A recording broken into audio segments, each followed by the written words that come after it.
사도행전 7장입니다. 주일 2부 본문 말씀입니다. 사도행전 7장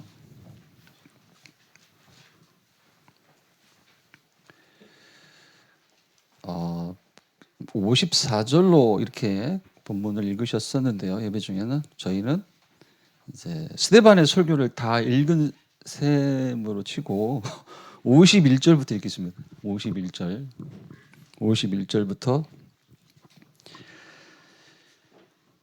60절까지 한 절씩 교독하겠습니다.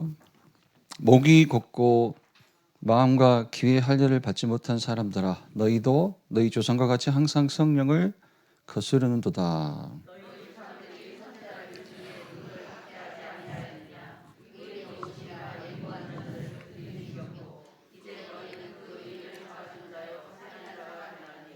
너희는 천사가 전한 율법을 받고도 지키지 아니하였도다 하니라.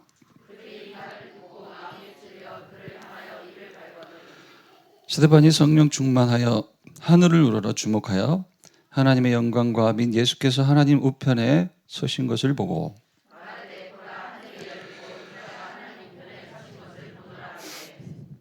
그들이 큰 소리를 지르며 귀를 막고 일제히 그에게 달려들어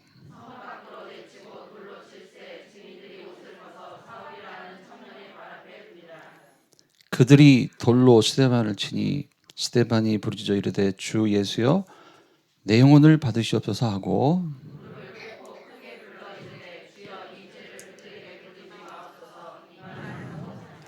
아멘. 인생 작품과 보좌의 능력입니다. 제가 몇 글자 판서를 하기 전에 여러분들이 이것 하나 확신하셨으면 좋겠습니다. 처음부터 그러니까 서론이지만 결론부터 내고 가시라. 무슨 뜻이냐면 오늘 또 저와 여러분이 하나님의 복음을 나타내는 작품인 것을 확신하시기 바랍니다. 이것부터 확신하셔야 돼요. 이미 이제 강단 2부 강단 가지고 저도 이 자리에 씁니다만은 처음 들으시는 메시지가 아니잖아요. 이미 3일 예배로 모였기 때문에 충분히 응답으로 붙잡고 계실 것 같고요.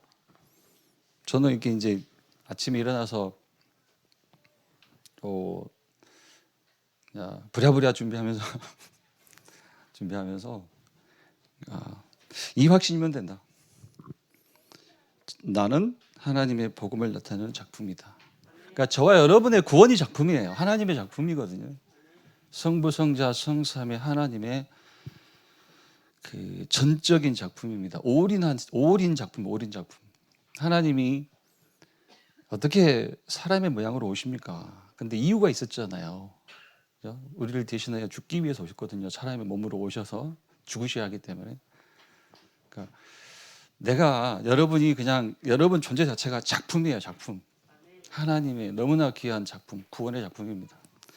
그래서 구원해 놓으시고 왜 우리가 하루하루를 살게 하시는가? 다른 이유가 없어요. 이 복음을 나타내도록. 그래서 복음을 나타내는 작품 이렇게 확신하시면 됩니다. 네? 메시지 끝낼까요? 그래서 내가 문제가 없는 거예요. 그래서 내 인생을 드러내는 내 가문을 드러내는 사람이 아니라니까요. 하나님의 복음을 나타내는 작품이기 때문에 우리가 이런 고백까지 나오는 거예요. 나는 문제가 없는 것이다. 어떤 경우에도 이거 확신하시기 바랍니다. 하나님의 복음을 나타내는 작품이다. 그래서 이게 빨리 여기서 빠져나와야 돼요. 종교에서 빨리 여기서 빠져나와야 됩니다. 종교에서 빠져나와서 어디로 들어가야 돼요? 매일 이 속으로 들어가셔야 돼요. 복음으로. 이 말이 그렇죠? 이제 무슨 일이 좀 안 되면 그 원인을 이제 나한테 내 탓, 그죠? 내 약점이나 내 잘못에서 찾는 게 우리의 이제 어떤 의미로는 생리죠, 정해진 생리인데 맞는 것 같지만 그게 아니라는 거예요. 그게 종교예요. 그러니까 내 탓, 너 탓, 뭐 상황 탓, 환경 탓, 그러니까 누구 탓하는 거 있죠. 가장 먼저 자기를 탓하잖아요. 그것부터 종교라는 겁니다. 무슨 말씀을 하십니까? 계속해서 결국에는 네 약점 때문이 아니다. 네 잘못 때문이 아니고 지금 뭘 쳐다봐라. 하나님이 준비하신 것에 관심을 가지라는 거예요. 왜요? 왜 하나님이 준비하는 것에 관심을 가져야죠? 내가 아니라? 내 약점 없어지면 어떻게 됩니까? 이를테면 인격이 약점이다? 내 성격이 약점인 것 같다? 그 인격, 성격 돌려놔도 안 돼요. 어떻게 안 돼요? 뭐가 안 됩니까? 생명운동은 그걸 하는 게 아니에요. 그죠? 내 성격 가지고, 인품 가지고 생명운동 하는 게 아니거든요. 막대 먹게 살라는 뜻은 아니고요. 그죠? 뭐가 사실인지를 이해하자는 겁니다. 하나님이 준비하신 것에 관심을 가져라. 그게 뭐였어요? 영적인 것. 여기부터 관심을 가지라는 거예요. 영적인 것, 또 보좌에 있는 것, 보좌의 축복, 영원한 것.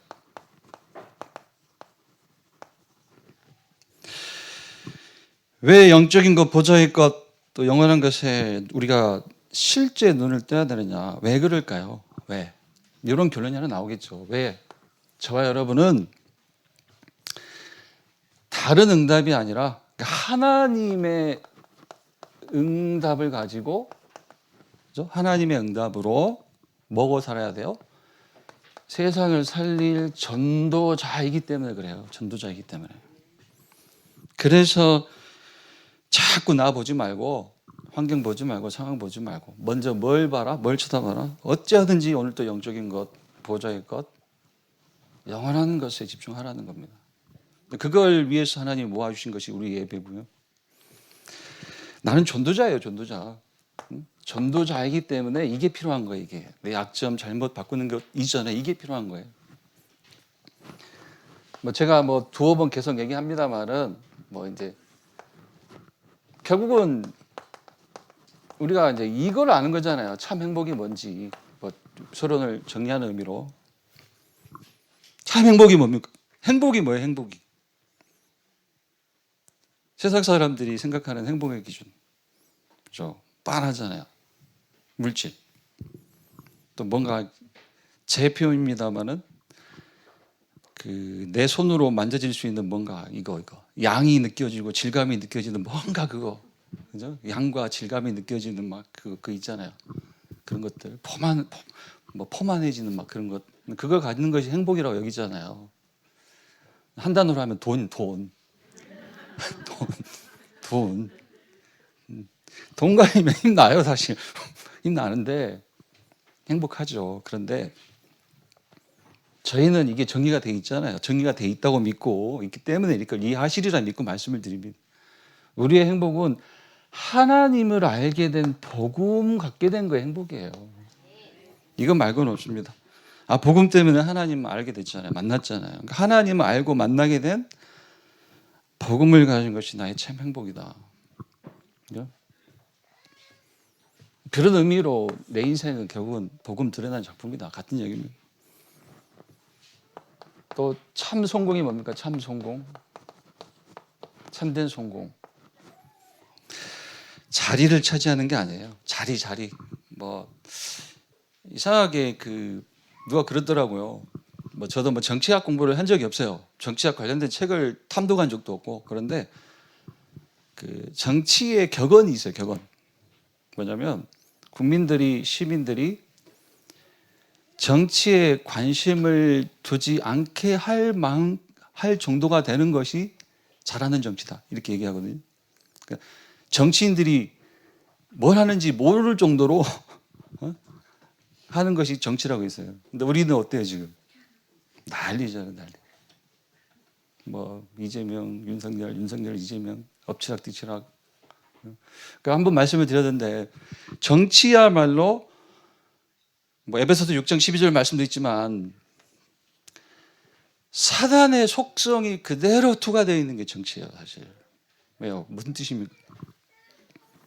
무조건 1등이 돼야 돼, 무조건. 1등이 돼야 돼요. 2등 되면 죽어요. 특히 우리나라 정치 상황에서는 2등 되면 죽어요. 이재명 죽잖아 지금. 그 사람이 정말 잘못했는지 안 했는지 나 좀 몰라요. 모르는데 상황이 그래요. 그러니까 무조건 1등 돼야 돼. 내가 최고가 돼야 돼. 내가 으뜸이 돼야 돼. 2등 되면 어떻게 돼요? 끝까지 1등 물고 1등 끌어내려야 돼. 그죠? 잡아 뜯고 내리고 막. 자리가, 그죠? 정치인 그 자리에 자리가 성공이잖아요. 그 자리 차지 못해가지고 2등들은 그렇게 되는 거예요. 2등들은. 그런데 참 성공이 뭐예요? 또 특히 우리 랩런트들에게 성공을 가르칠 때 결국은 자리가 아니다. 뭡니까? 요거죠. 하나님의 응답을 가진 전도자로 사는 게 우리의 성공이잖아요. 어느 자리에 있든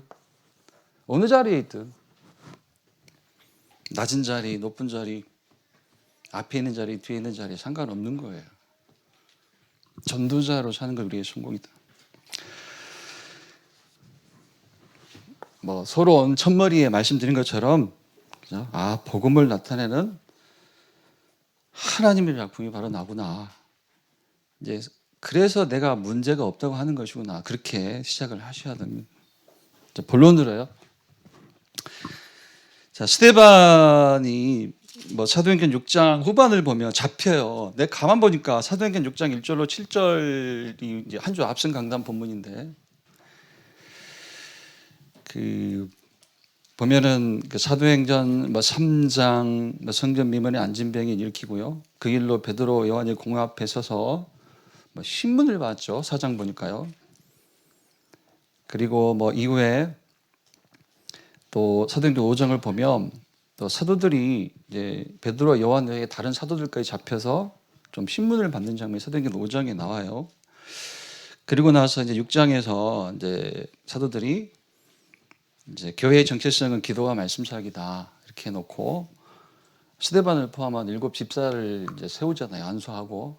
근데 그런데 바로 스데반이 잡히는 장면이 나와요. 근데 이제 우스갯소리입니다. 이건 성경적이지도 않은데 이제 사도들을 건드려 보니까 안 돼. 너무 세. 그래서 좀 만만한 집사 중에 하나를 잡아간 게 아닌가. 그런데 잘못 걸렸어요. 정작 본인들도 잘못 걸린 거예요. 영원한 말씀으로 기록이 되세요. 자, 스데반이 잡혔습니다. 잡히고 나서 물론 잡힐 때에도 사도들에게 이제 뒤집어 씌웠던 그런 이제 혐의를 또 씌워요. 똑같이. 그들이 자존심처럼 여기고 있는 성전을 허물고 일으킨다는 얘기. 특히 6장 14절 보니까 율법을 뜯어 고치겠다 했다. 이게 이제 유대인들, 특히 이제 종교인 바리새인들의 자존심이거든요. 왜 우리가 율법을 지켜야지? 왜 예수 믿느냐? 믿으면 되냐? 이건 사실 교회 다니시는 분들이 그 사회에 나가서 겪는 얘기이기도 해요. 교회 다니는 사람 좋겠네. 왜? 죄 짓고 회개하면 된다며. 아니, 회개가 아니라 예수 믿는 거야. 그렇죠. 정확하게 가르쳐 주셔야 되죠. 반성하고 뉘우친다고, 입으로 반성하고 뉘우친다고 죄 용서 안 받잖아요. 그죠? 예수 믿어야 되잖아요. 근데 그런 식으로 이제 딴지를 거는 사람들이죠. 율법 지키면 되지, 내 양심 지키면 되지, 착하게 살면 되지, 바르게 살면 되지, 다른 사람 피해 안 주고 살면 되지, 왜 예수 믿어야 돼? 이런 식이에요. 사실 지금으로 치면. 자, 근데 이제 스데반이 보세요. 이제 7장 그 대제사장 이하 들 앞에서 받는 장면이 이제 사도행 7장 이하 쭉 나오게 됩니다. 이때 자, 요게 사실 이제 서론 첫머리 썼던 요 얘기가 또 본론의 첫머리의 타이틀이기도 합니다. 결국은 하나님은 스데반 집사를 복음을 드러내는 작품으로 지금 만드시는 장면입니다. 마찬가지로 하나님의 저와 여러분도 하나님의 이제 복음을 드러내는 작품으로 범사에 만드신다는 게 이 본문에서의 메시지입니다. 특히 자, 스데반은 이제 다 알고 계시죠. 순교를 했잖아요. 근데 스데반의 순교가 정확하게는 이렇게 이해해야 돼요. 그의 그 스데반이 자기가 그 죽음이라는 구덩이에 머리를 들이민 거 아니에요. 아, 오늘 죽자 하고 들이민 게 아니거든요. 무슨 뜻이냐면 스데반의 순교도 이때에 꼭 필요한 하나님의 절대적 시간표예요. 그의 의지로 맞는 게 맞은 게 아니거든요. 자, 스데반은 그 순교 이전에 뭐가 있었다고요? 그러니까 하나님의 절대적 시간표를 이제 어떤 의미로 당했잖아요. 제 표현이라면 당한 거야. 하나님의 절대 시간표와 하나님의 절대 계획을 당했어요. 부정적 의미의 당하다가 아니라 좋은 거죠. 영광이잖아요. 은혜고.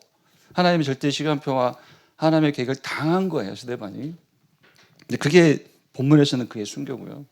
그 전에 하나님의 절대 시간표, 하나님의 절대 계획을 당하기 전에 준비된 게 있었잖아요. 그게 뭡니까? 사도행전 7장 1절로 53절. 이게 뭐예요? 스데반의 설교 내용이잖아요. 정리된 복음을 가지고 있었다는 거예요. 좀 읽어보셨겠죠? 읽어보시면 여기서 이제 모세 오경도 인용을 하고 뭐 역사서도 인용을 하고 모세 오경의 내용과 역사서의 내용과 또 선지서의 내용을 다 인용을 해요. 그러면서 결국은 복음을 종교인들에게 얘기를 해주거든요.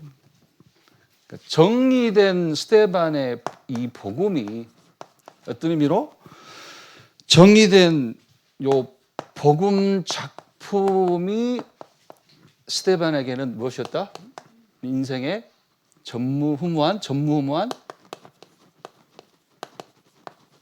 인생 작품이라는 거예요. 여기서 스데반의 순교를 인생의 작품으로 여기면 우리도 다 순교를 해야 돼요. 순교할 수도 있고, 그죠? 하나님의 절대 시간표가 스데반에게는 순교로, 우리에게는요 아직 모르잖아요. 아십니까? 스데반도 지금 아침에 자기가 밥숟가락 뚫고 나올 때도 이렇게 죽을 줄 몰랐을 거예요. 그죠? 모르는 거예요. 그러니까 하나님의 절대 시간표가 오늘 본문에서는 스데반의 순교로, 우리에게는요 아직 모르잖아요. 아직 모르는데, 그런데 준비하고 있을 것이 있다는 거예요. 하나님의 절대 시간표가 우리에게는 순교로 올지 아니면 다른 것으로 올지, 다른 것도 결국은 237 치유 서밋, 삼뜬응답 다 그런 거잖아요. 현장의 전도와 선교, 나를 통해 한 곳에 흑암이 무너지는 전도 역사 다 마찬가지인데, 그런 하나님의 절대 시간표 누가 맞이할 수 있느냐? 뭘 준비하는 자? 요거 복음 작품을 준비하고 있는 자, 스데반과 같이 정리된 복음 작품을 준비하고 있는 자가 하나님의 절대 시간표를 만든다는 거예요. 스데반처럼요. 그래서 정리된 복음 작품 이제 5가지를 우리가 메시지로 받았습니다. 5가지. 조금 위에다 쓸 거 그랬는데요. 자, 첫 번째가 전무한 인생 작품. 우리의 인생 작품은 바로 요거다. 복음 작품 5가지. 첫 번째, 죄에 대하여.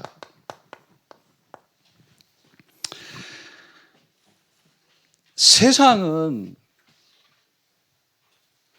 고통과 질병을 문제라고 하죠. 그죠? 그게 거짓이에요. 그죠?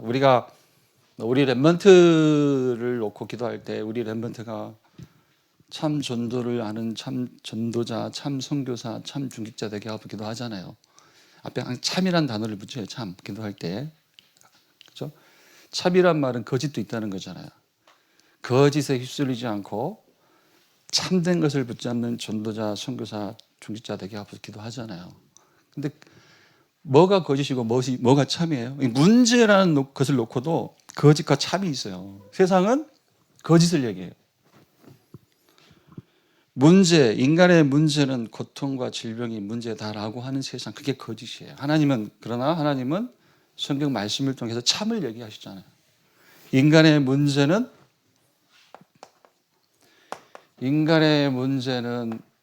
이거 죄 하나다, 이렇게 말씀을 하시는 거예요. 이게 참이에요.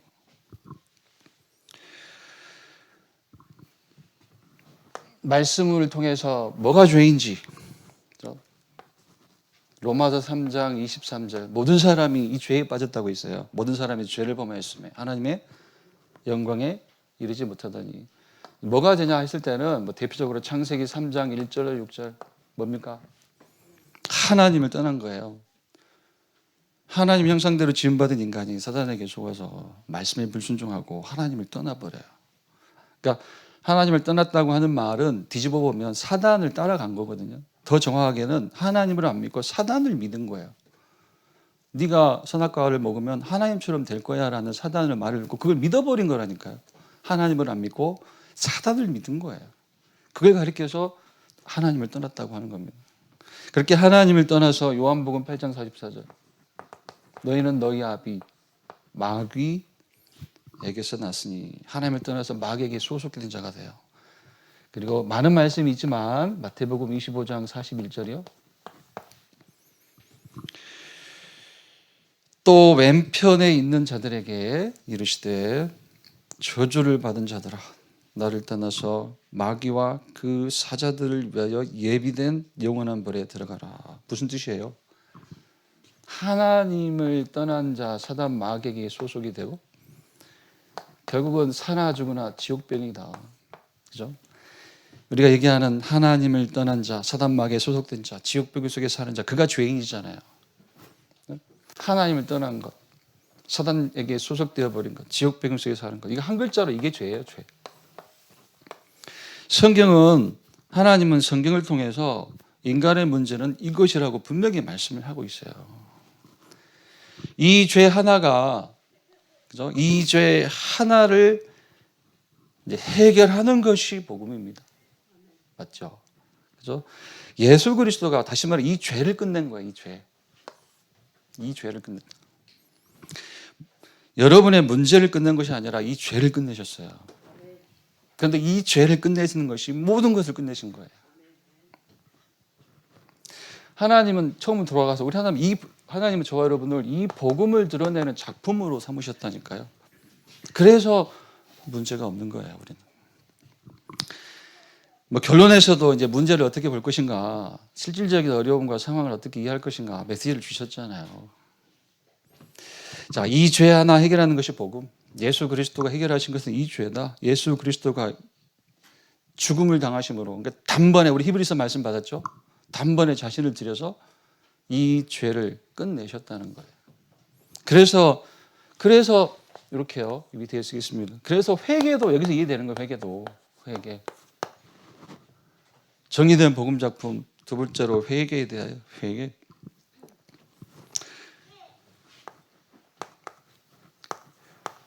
자, 뭔 행위를 했어요. 행위. 그죠? 뭐 거짓말을 했다, 물건을 훔쳤다, 막 등등등 뭐 행위, 말과 생각과 행동으로 하는 그 행위, 보이지 않는 것도 행위예요, 행위.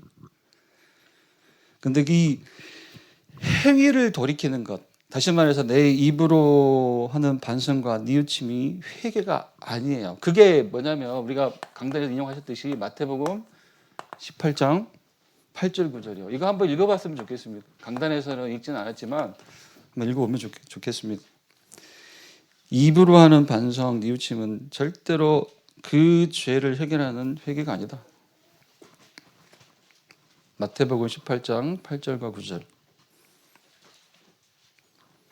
만일 내 손이나 발이 너를 범죄하게 하거든 찍어내버리라. 장애인이나 다리 저는 자로 영생에 들어가는 것이 두 손과 두 발을 가지고 영원한 불에 던져지는 것보다 나으니라. 만일 내 눈이 너를 범죄하게 하거든 빼어내버리라. 한 눈으로 영생에 들어가는 것이 두 눈을 가지고 지옥불에 던져지는 것보다 나으니라. 이걸 조금 좀 두 번, 세 번 곱씹어서 읽고 이해해 보시면 좋겠습니다. 뭐냐면, 자, 딱 이 말씀을 보면 흡사, 자, 손 찢고 발 찢고 눈 빼면 죄 안 짓는다 이렇게 들리죠.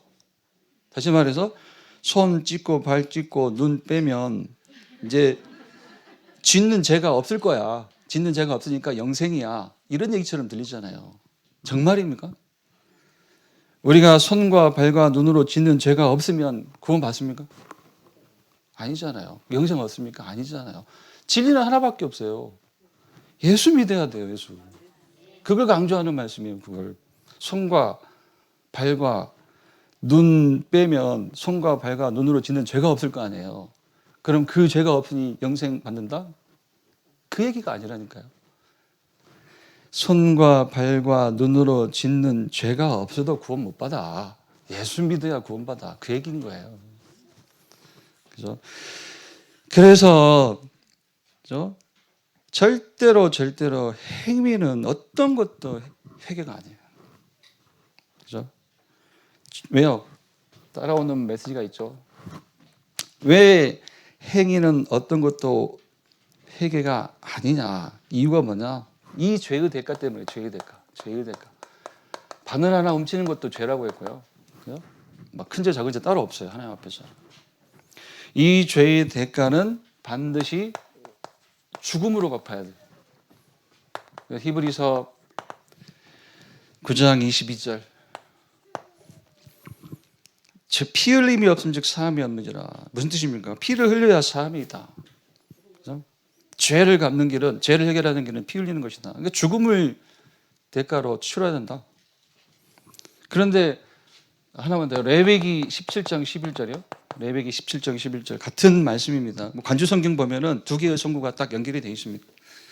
레위기 17장 11절, 생명이 피에 있으므로 피가 죄를 속하느니라. 자, 누가, 죄의 대가가 죽음인데 누가 이 죄의 대가를 치르신다는 거죠.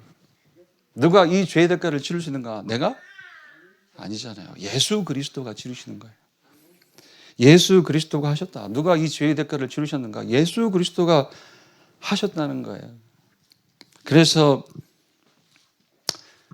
회개할 능력, 그러니까 죄를 끝내는 능력은 그리스도에게만 있다. 그래서 이 그리스도 붙잡는 것이, 그리스도 믿는 것이, 그게 회개라는 거예요. 우리 회개. 자, 방금 제가 말로 설명드린 것을 성경은 이렇게 말씀하시잖아요. 마가복음 10장 45절. 인자가 온 것은 섬김을 받으려 함이 아니라 도리어 섬기려 하고 자기 목숨을 많은 사람을 위한 대속물로 주려 함이니라. 자, 요한복음 1장 29절 강단 인용하셨죠? 보라 세상 죄를 지고 가는 하나님의 어린 양이로다. 또 히브리서 9장 12절이요. 염소와 송아지의 피로 하지 아니하고 오직 자기의 피로 영원한 속죄를 이루사 단번에 성소에 들어가셨느니라. 누가 죄의 대가를 치르실 수 있는가? 누가 죄의 대가를 치를 수가 있는가? 예수 그리스도만 하신다는 거예요. 그를 믿는 것이 우리의 회개다. 자, 죄에 대해서, 회개에 대해서 이렇게 정리한 것이 우리의 작품이에요. 인생 작품.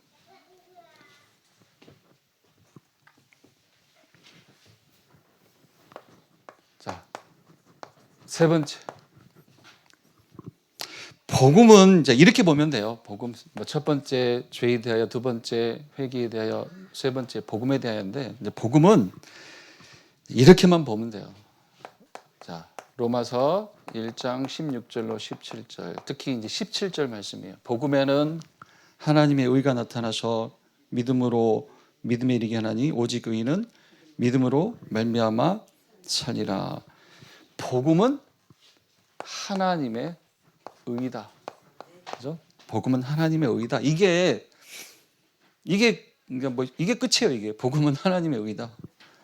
그래서 내가 그 복음을 붙잡는 순간 의롭게 되는 거예요. 로마서 1장 29절 말씀 보면, 로마서 1장 29절,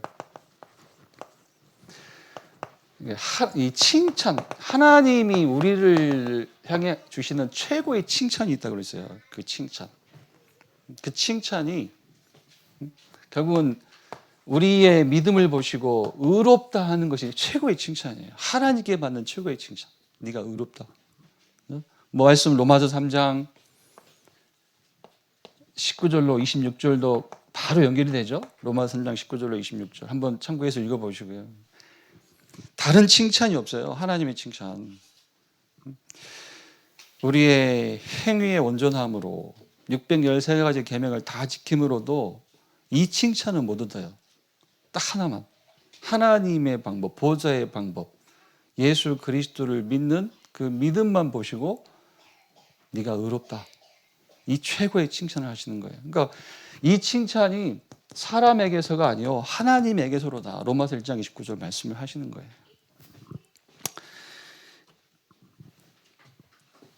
예수 믿는 순간 네가 의롭다. 이 칭찬을 받습니다.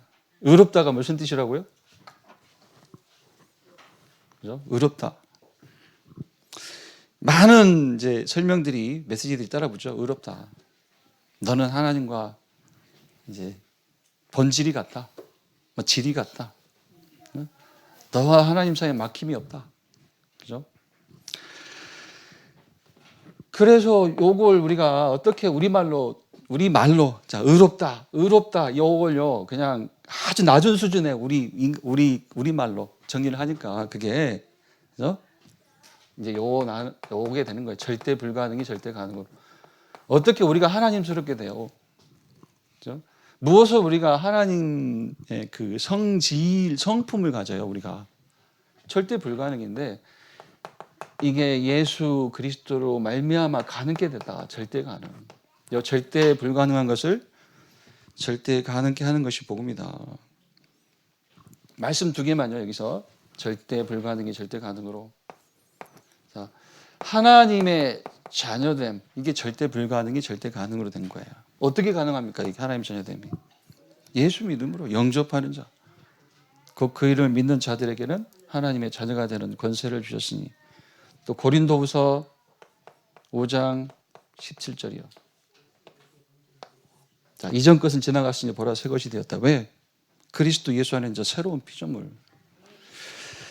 자, 이렇게 하나님의 자녀로 또 새로운 피조물로 내가 재창조된 것이 복음이에요.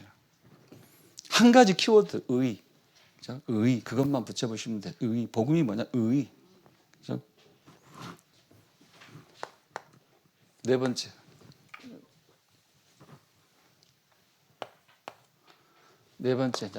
자, 인생 작품, 정리된 작품, 복음 작품을 5가지로 준비하고 있어라. 그러면 반드시 하나님의 절대 시간표 속으로 들어간다. 첫 번째, 죄에 대하여, 회개에 대하여, 복음에 대하여, 기도에 대하여. 기도는 요것만 이해하시면 돼요. 요 단어만. 그죠? 뭘 이해해라? 기도는 요것만 이해하면 돼. 24. 기도는 한마디만 딱 들어오면 돼요, 나한테. 24. 이것만 들어오면 돼. 이해되면 돼. 기도는. 무슨 뜻이에요? 문제 있을 때 기도하고, 문제 없을 때는 기도 안 하고, 그건 기도 아니라요. 그건 기도 아니잖아요. 그죠? 24 할 수 있는 것이 기도라는 거예요. 그래서 24 할 수 있는 것. 결국은 이제 이걸 찾으라는 거죠. 우리가 사도행전 1장에서부터 쭉 받아온 메시지, 기도에 대해서. 한번 이거 한번 찾아봐라. 이거 한 번만. 주님이 주신 기도 한번 찾아라. 기도 제목을 깨고 주님이 주신 기도를 찾아라. 요 주님이 주신 기도를 뭐 단어를 바꿔 얘기하면 이게 보좌의 방법이라고 해서 보좌의 방법. 하나님 보좌의 방법. 대표적으로 뭐 138이죠. 138. 그리스도 통해 하나님 만난 하나님 자녀됨을 믿습니다. 이거 한번 신앙 고백해 보시라는 거예요. 어떤 상황이든. 하나님 나라 일에 쓰임밖에 없어서 간단하잖아요. 그런데 이 기도가 안 나온다니까요.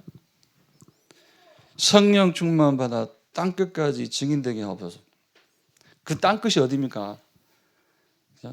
주저앉고 싶은 여러분의 그 상황이 땅끝이에요. 나 도저히 못하겠다. 오늘 나는 교회 못 나가겠다. 막 그 상황 있잖아요. 그 상황. 다 보기 싫다. 막. 전도사님도 보기 싫고, 권사님도 보기 싫고, 뭐, 목사님도 보기 싫고, 막. 사실 거기가 땅끝이다. 땅끝. 들으면은. 그죠? 근데 사실 요거 뭐 이제 뒤에 있는 백그라운드 얘기죠. 이런 얘기는. 근데 어떤 의미로는 실제로 여기 앉아 계신 분들도 여기 나오기까지 뭐 전부는 아니더라도 숨은 영적 싸움을 하고 교회 출석하시는 분들 분명히 있을 거라고 저는 생각을 해요. 근데 거기가 딴 것입니다. 잘 하시는 거예요. 거기서 그죠? 예배 출석하고 강단 앞에 나오시는 게 그게 증인의 삶이에요. 첫 번째 증인의 삶. 그죠?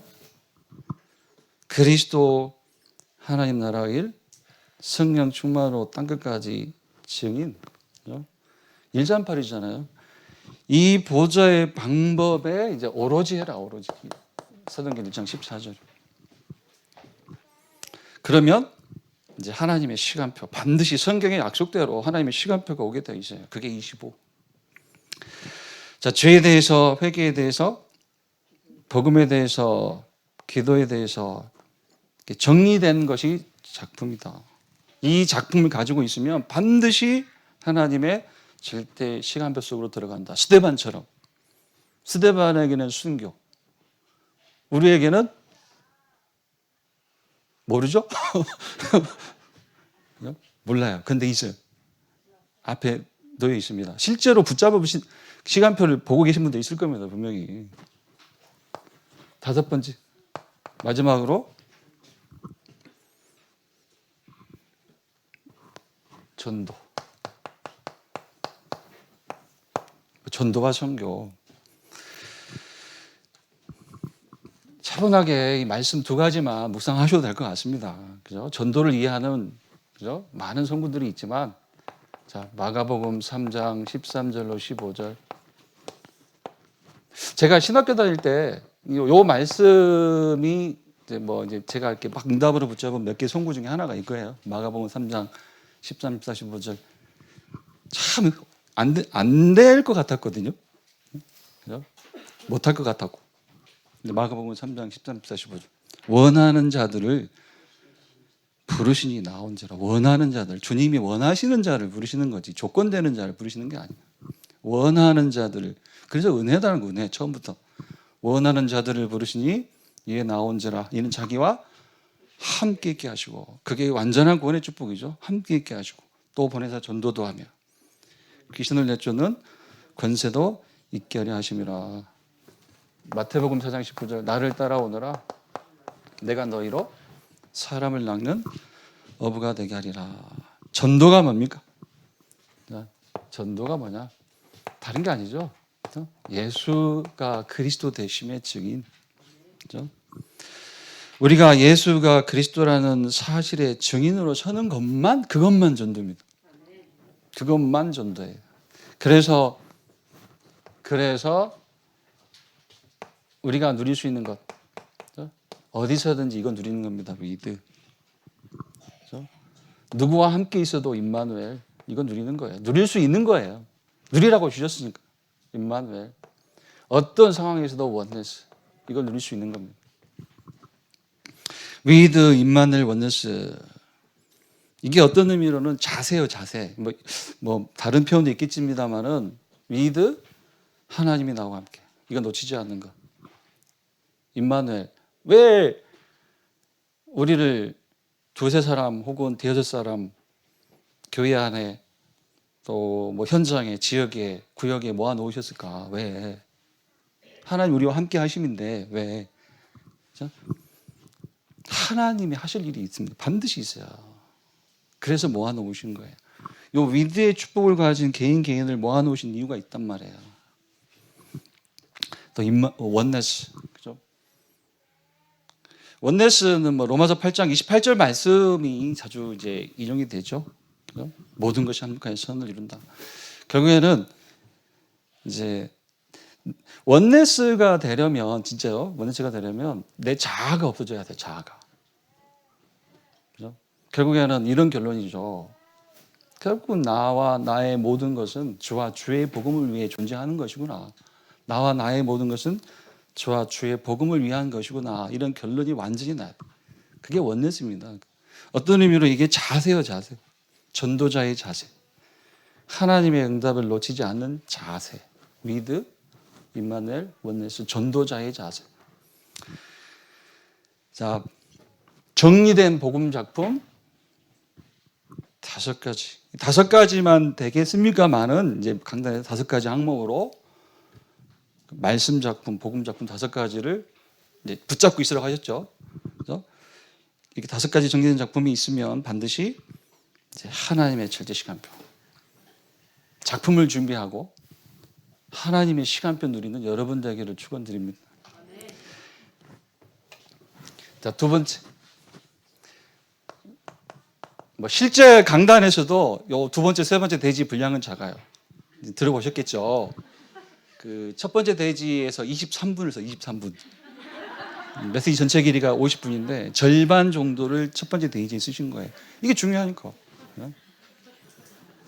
앞에서 얘기했던 거 있잖아요. 영적인 것, 보좌의 것, 영원한 것, 그 설명하시는 거라니까, 대지 1번이. 우리가 붙잡고 갈 하나님의 응답, 전도자이기 때문에, 그죠? 어떤 상황에서든지 붙잡고 갈 하나님의 응답 5가지, 그 얘기잖아요. 그래서 이제 강조해서 전체 메시지 길이의 반 정도를 할애하셔서 쓰신 겁니다. 자, 2번째. 자, 전무후무한 인생 작품. 이 뭐라고 했죠? 스데반과 저와 여러분이 이제 정리하고 가지고 있는 그 복음 작품. 그죠?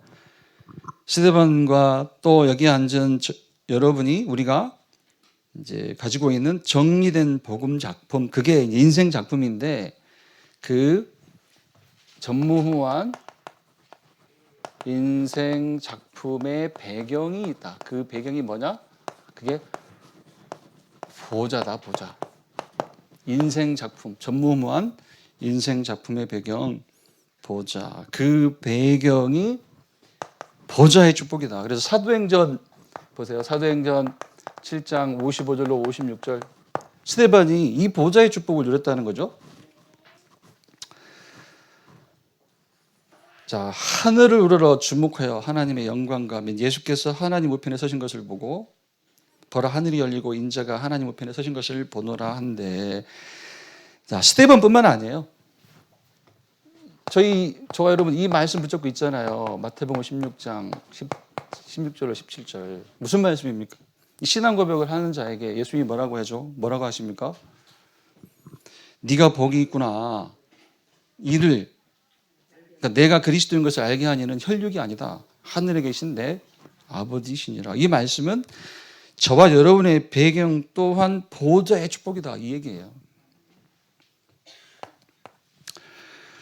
이 배경된 보좌의 축복이, 그죠? 이 배경이 되어 있는 보좌의 축복이, 우리의 배경이 된 실제 배경이 보좌의 축복이 이제 누구에게? 이것을 사실적으로,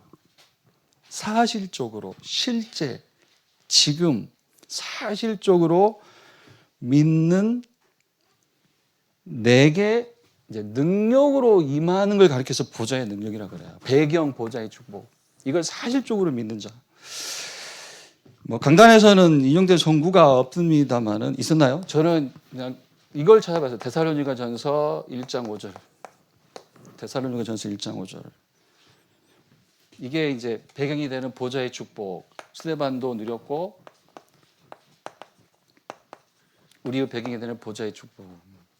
이 보좌의 축복을 이제 실제 사실적으로 믿는 자에게 이 보좌의 축복이 실제 그에게 능력으로 임한다. 보좌의 능력.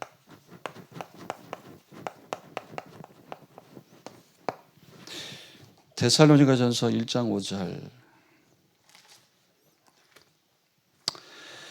이는 우리 복음이 너희에게 말로만 이른 것이 아니라 또한 능력과 성령과 큰 확신으로 된 것임이라. 우리가 너희 가운데서 너희를 위하여 어떤 사람이 된 것은 너희가 아는 바와 같으니라. 능력과 성령과 큰 확신으로. 이게 무슨 뜻입니까? 그러니까 복음이 말로 그냥 말에 끝나는 게 아니라 능력으로, 실제 여러분에게 능력으로, 실제 여러분의 큰 확신으로. 그걸 가리켜서 능력을 가진 자라는 거예요. 복음에 대한 확신을 가진 자. 보호자의 능력이 뭐냐? 확신이에요, 확신. 보호자의 능력을 조금 더, 그죠? 보호자의 배경이 되는 보호자의 축복을 사실적으로 믿는 내게 이제 능력으로 임하신다. 그 능력이 조금 우리가 좀 체험할 수 있는 단어로 바꾸면 확신이에요, 확신. 내가 가진 메시지에 대한 확신. 내가 가진 복음 그 메시지에 대한 확신이에요. 확신. 말에 끝나는 것이 아니라 실제 큰 확신으로. 이게 있어야 살죠. 확신. 그죠? 확신. 이것도 확신이잖아요. 이것도 확신. 나는 하나님의 복음을 나타내는 하나님의 작품이다. 이 확신. 그 확신이 능력이라니까요. 현장에서. 그리고 이 보좌의 축복, 그것이 실제 내게 확신이 되는 보좌의 능력, 이 보좌의 축복과 능력이 이제 내가 선 현장에 전달이 되면 이제 역사가 일어나요. 그걸 가리켜서 이제 보좌의 역사.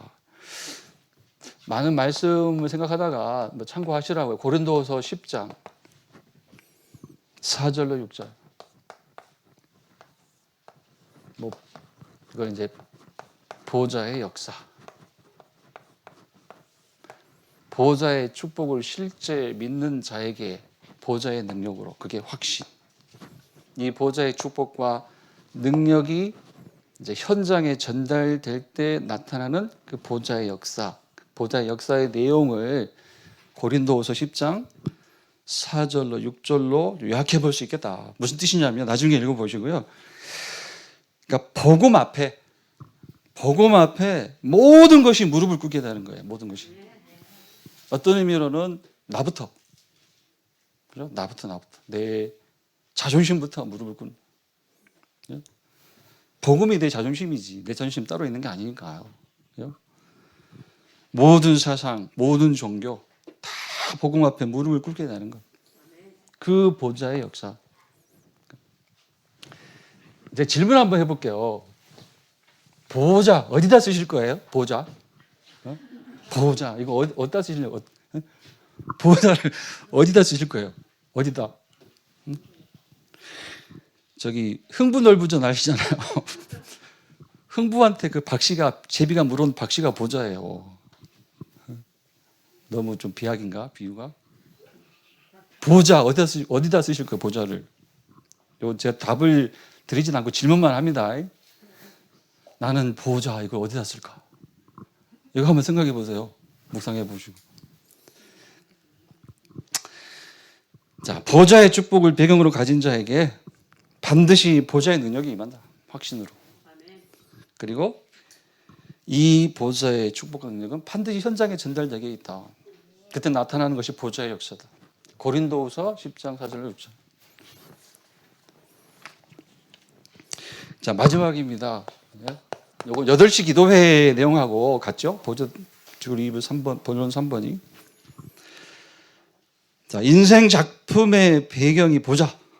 그런데 그 보좌가 어디에 있느냐? 보좌는 어디에 있느냐? 보좌는 어디에 있는 것인가? 그죠?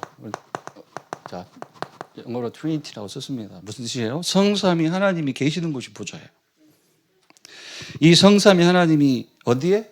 여기에, 나에게, 우리에게 임하셨잖아요. 그게 구원받았다는 것이고, 그래서 내가 보좌입니다. 그리고 내가 가는 곳, 내가 움직이는 곳이 당연히 보좌예요. 그러면 이 보좌의 축복을 어디서 찾는가? 좀 말을 바꿔서 성삼위 하나님이 함께 계시는 곳이 보좌라고 했는데요. 그러면 그 보좌의 축복을 어디서 찾을 것인가? 이 성삼위 하나님을 내가 어디서 어떻게 만날 것인가? 라는 질문이기도 하죠. 그죠? 이 성삼위 하나님을 내가 어디서 만날까? 어떻게 만날까? 같은 얘기잖아요. 어디서 만나라? 성경에서. 그렇죠. 성경 말씀에서. 성삼위 하나님, 성부, 성자, 성령, 성삼위 하나님을 어디서 만나는 것이냐? 성경 말씀에서 만나는 것이다. 왜요? 성삼위 하나님에 대해서 기록해 놓은 것이 성경 말씀이에요. 이 말씀 속에서 우리가 하나님을 만나는 거예요. 보좌에 계신 그 성삼위 하나님이 함께 계시는 곳이 보좌인데, 하나님을, 다시 말해서 하나님을 어떻게 만나느냐? 성경 말씀으로 만나는 거예요. 왜? 성삼위 하나님에 대해서 기록해 놓으신 것이, 당신을 기록해 놓으신 것이 성경 말씀이기 때문에 말씀 속에서 하나님 만나는 겁니다. 그래서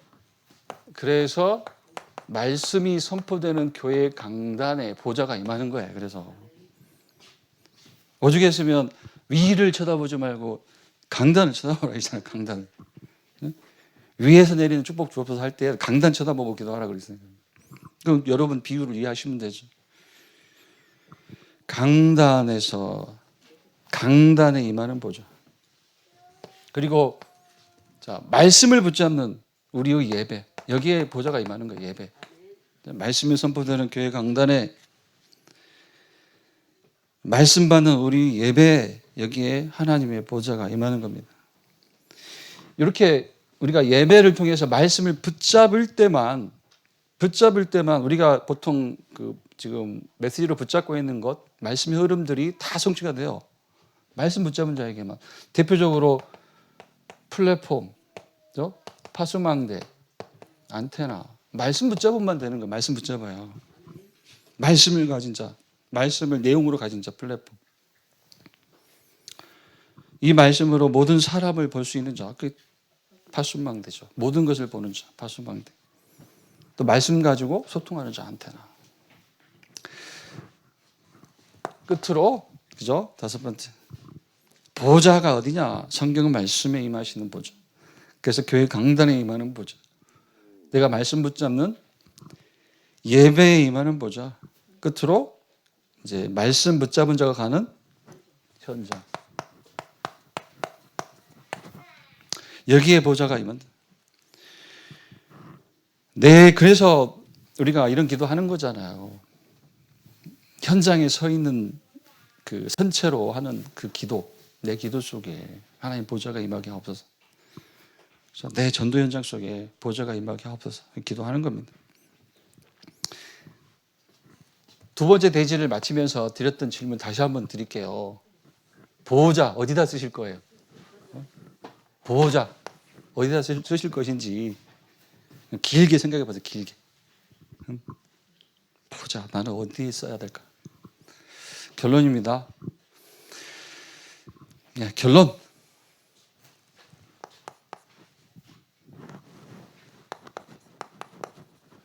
자, 가장 가까이 있는 게 우리는 이제 그것부터 바꿔야 되겠죠. 왜 저도 그렇습니다만은 이 문제가 가까이 있는 것처럼 여겨질 때가 많아요. 문제는 가깝고 하나님의 응답은 멀고, 그죠? 문제는 가깝고 영적인 축복, 보좌의 축복, 영원한 축복은 멀고. 영원하니까 멀게 느껴지나? 영원하니까 영원 쫙 있는 것 같아 막. 근데 그 생각의 틀을 깨라는 거예요. 그걸 깨라. 그죠? 문제보다 더 가까이 있는 것이 바로 응답이라고 해서 응답. 그래서 문제가 왔을 때는 문제 해결 전에 결국 이걸 찾아라. 응답 찾아라. 문제보다 더 가까이 있는 게 이 하나님의 응답이다.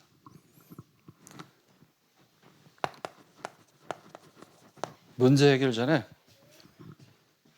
문제가 되지 않는 응답을 찾아라. 그래서 이걸 찾아라. 당연한 거, 당연성, 필연성,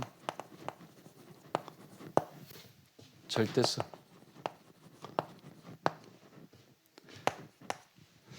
당연성, 필연성, 절대성. 이거 찾아라. 그리고 나서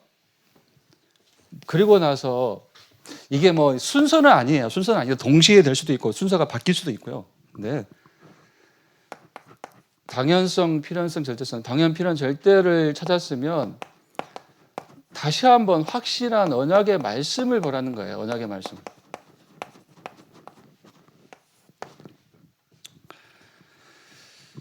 그리고 나서 그 확실한 언약 속에서 뭘 찾으라고요? 하나님의 절대 계획을 찾아라. 혹시요 하나님의 절대 계획 강단 메시지에서도 하나님의 절대 계획을 찾아라. 절대 계획 결국은 이거라고 했거든요. 이거 한번 바꿔보는 거, 틀. 요걸 바꾸는 게 첫 번째 절대 계획이라고 했는데요. 혹시 틀을 깨라, 너의 옛 틀을 깨라, 이 말이 조금 상처가 되세요? 상처가 될 수도 있어요. 뭐 잘하고 있는데 뭐 이만하면 되는데 뭐 막 그런 생각 때문에 이 메시지에 저항 의식이 생길 수도 있어요. 근데 하나님의 계획은 항상 틀을 깨는 거예요. 틀. 생각의 틀. 다 포함이 돼요. 생각의 틀, 예배의 틀, 뭐 전도의 틀, 예배의 틀, 뭐 다 들어가요. 뭐 헌금의 틀, 다 전부 다 들어가는 거. 문제보다 더 가까이 있는 응답, 그거 찾아 누리시는 모든 성도 되기를 축원드립니다. 기도하겠습니다. 하나님 감사합니다. 우리를 지으시고 구원하신 하나님이 전무후무한 인생 작품, 복음 작품을 갖도록 축복하시니 너무나 감사합니다. 이 복음 작품으로 나 교회 현장 시대 미래 살리는 전도자가 되도록 모든 성도, 모든 중직자, 모든 렘넌트를 축복하여 주옵소서. 보좌의 축복이 말씀 속에 있다 하셨으니 말씀 붙지 않는 예배에 매일 성공하게 하시고 이 말씀으로 내가 하는 현장 살리도록 축복하여 주옵소서. 예수 그리스도 이름으로 기도드립니다. 아멘. 하나님 감사합니다. 오늘 드리는 예배와 예물을 받으시고 또 보좌의 축복으로 모든 성도, 모든 렘넌트 현장에 역사하여 주옵소서. 특별히 라이베리아 선교 미션팀을 인도하여 주시고 그곳에 복음과 기도의 망대를 찾아 세우는 응답의 여정 누리도록 인도하여 주옵소서. 이제는 예수 그리스도의 은혜와 아버지 하나님의 사랑과 성령의 내주 인도 역사하심이 이 자리에 함께 모여 주께 예배하는 모든 성도와 또 흩어진 자리에 있는 모든 각 가정의 렘넌트들 머리 위에 특별히 라이베리아 선교 미션팀 위에 이제로부터 영원까지 항상 함께 있을지어다. 아멘.